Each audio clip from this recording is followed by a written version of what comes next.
Hey, what's up? So yesterday I was on a call with 6 or 7 agents. They were all excited to jump on, learn how to invest in real estate, learn how to find fix and flips, and learn how to turn that, big chunks of income from fix and flips into passive rental income.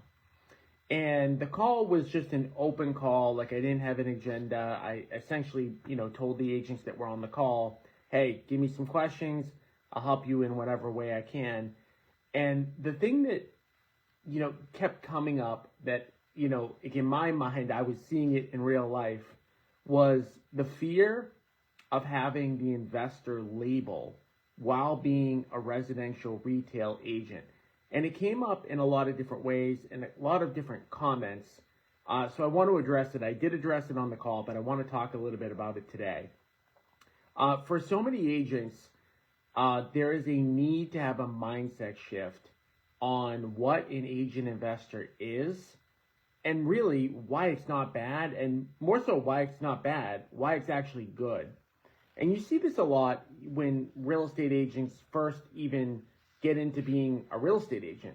They get their license and they don't want to be known as salespeople, right? Because there is some stigma attached to people that are salespeople. There is something about it that makes people cringe, that makes them think, I don't want to be the person that's trying to force somebody to do something that they shouldn't, that high pressure kind of thing. And when you really understand what being a good salesperson is, it's really just about being a good person and being a helpful person, being an educated person, and helping friends and family make good, solid decisions when it comes to buying or selling anything, any product, right? And the very best salespeople, yeah, they might, go for the close, or they might push when they think that it's the right decision for the seller across from them, or the consumer across from them. But they're doing it through the lens of educating and helping the person achieve whatever their goal is. So a lot of questions came up about how we have the conversations with sellers in person.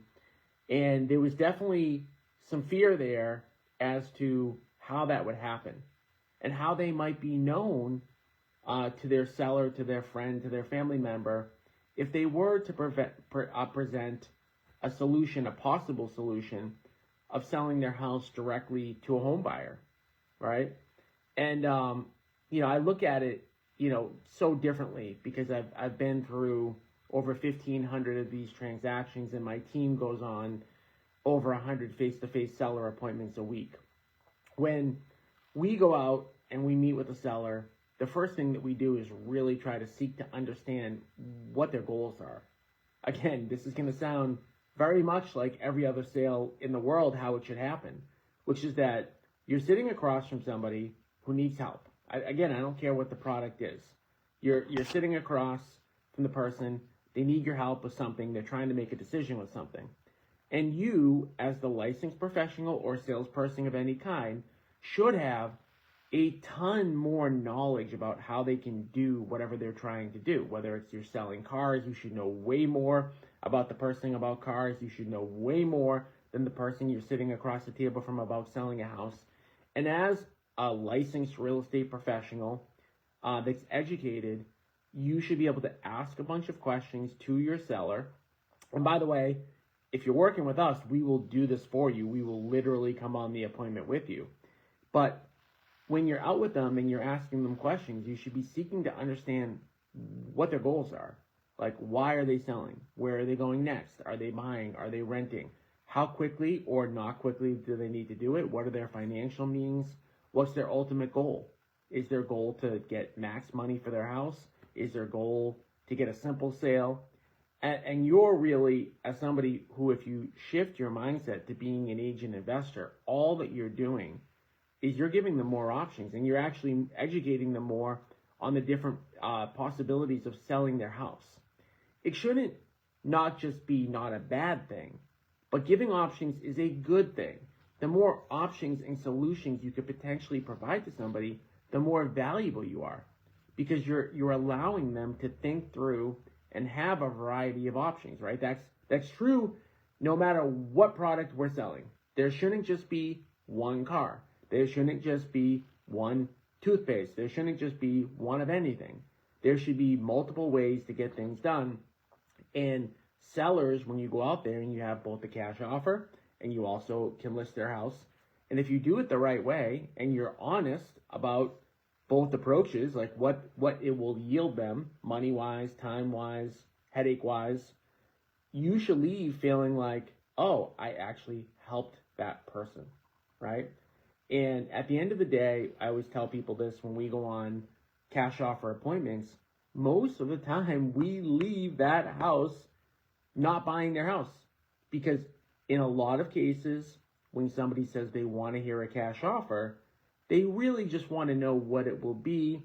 They really want max money for their house.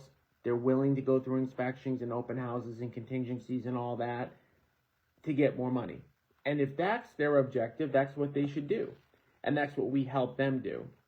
But during this call that I had with these 6 or 7 agents, it wasn't just this part of it, but it was just in general where I feel a lot of agents they want the benefit of the investing. They want to do some flips. They want to own rentals long term, but they're afraid of attaching, like the label, the scarlet letter to them that, hey, I'm an investor too, as though there is something that is bad about it. When again, it is something that is good. By the way, if you're working with buyers and you're also an investor, isn't that a good thing? Isn't it a good thing that you would understand investing when it comes to helping somebody buy a house? Isn't it a good thing because you're probably going to have buyers in your arsenal that are going to want to own rental properties? By the way, shouldn't you be encouraging your clients to own assets in this crazy inflationary period where things are going through the roof and incomes are kind of stagnant and prices are going up? Shouldn't you be encouraging to do that? Not so that you can make more sales, that's the side benefit of it, but so that you can actually help your friends and your family increase their wealth, retire someday, etc. So it's funny, like some agents, they're afraid that the investor label is going to make them look greedy or it's going to make them paint them in a bad light, when in reality, it is 1000% a good thing. And any agent that thinks that or wants to debate that with me, I'll debate it with them all day long because I know I'm right on this one. There is absolutely no reason why being an investor should be considered a bad thing. And inherent in all of that, right? Should you go out and lie to sellers and tell them that their house is worth much less and then try to buy it? No, like there's unethical ways to do everything in life, right? There's unethical ways to be agents. There's unethical ways to be investors. There's unethical ways to be employees. There's unethical ways to do anything. What I'm talking about is the stigma that many are afraid of, that they're going to appear to be somehow unethical, right? Labels mean nothing. In fact, you should be proud that you're an investor and an agent, and you need to embrace that. You need to embrace that it's a good thing, be able to explain why it's a good thing, and wake up every day and say, yeah, I'm an investor. That's going to help my clients. With all that being said, if you are ready to take the leap, I have an event coming up. It's a free event. You can register at www.agentinvestorevent.com. By registering for the event, you're going to learn how to be an investor simply by spending 2 minutes or less per day. Yes, I'm not joking. 2 minutes or less per day. All that you need to do, we're going to go over 25 different ways that you can spend 2 minutes or less and generate investor leads. Now, I'm not talking about generating a lead a day. I'm not talking about something that's crazy. I'm talking about consistently doing little things when you have free time to generate fix and flip opportunities. And then when you get big chunks of income from flipping, partnering with us, you can invest it into passive assets or pay down debt, ultimately get yourself in a better financial position. But it all starts with that mindset shift. If you want to learn how to invest in real estate in 2 minutes or less per day, register now. It is limited to the first 30 people who register. We are booking this time. It's going to be at a hotel. I'm getting a 30-person room. That's what I'm going to do. And go to www.agentinvestorevent.com now to register. And once 30 seats fill up, we'll be done. We'll close out the registration. It is free. www.agentinvestorevent.com.